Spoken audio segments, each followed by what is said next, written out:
ഓം ഗുങ്കുരിപ്യോ നമ. ഓം നമോ ഭഗവതേ വാസുദേവായ. ഓം നമോ നാരായണായ.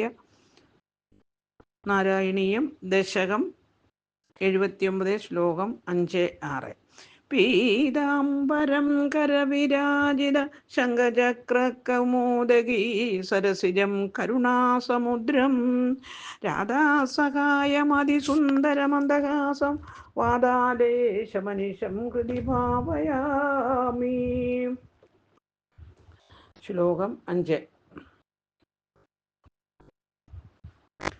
സമവലോക കുതൂഹല സങ്കുലേ നൃപകുലേ നിവൃതം ത്വയിസ്ഥിതേ നൃപസുധാ നിരകാൻ ഗിരിജാലയാൻ സുരുചിരം രുചിരഞ്ജിത ദിഗ്മുഖ. അന്വയം അർത്ഥം.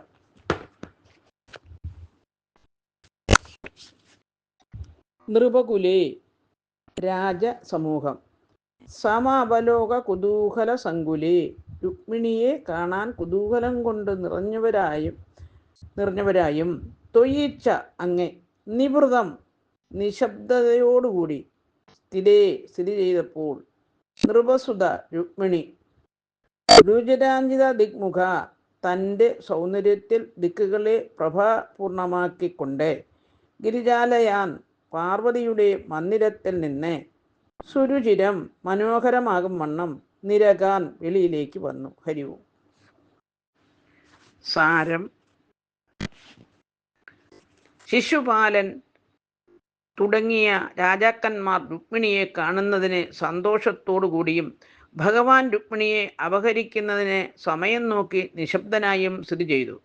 ആ സമയം രാജകുമാരിയായ രുക്മിണി ശരീര അവയശോഭ കൊണ്ട് ദിക്കുകളെ മുഴുവനും പ്രകാശിപ്പിക്കുന്നവളായി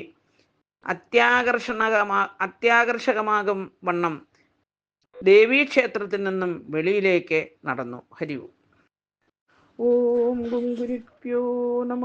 ഓം നമോ ഭഗവതേ വാസുദേവായ. ഓം നമോ നാരായണായ. ശ്ലോകം 6.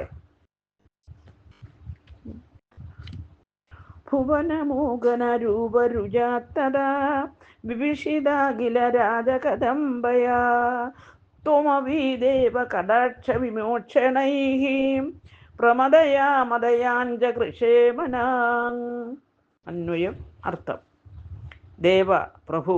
തഥാ അപ്പോൾ. ഭുവനമോഹന രൂപ ഭുവനങ്ങളെയെല്ലാം ആകർഷിക്കുന്ന ദേഹസൗന്ദര്യത്തോടു കൂടിയവളും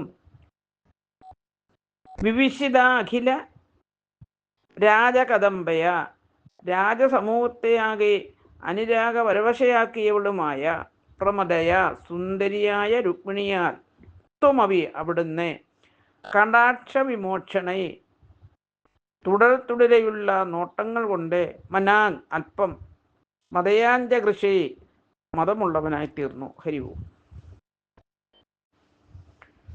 സാരം.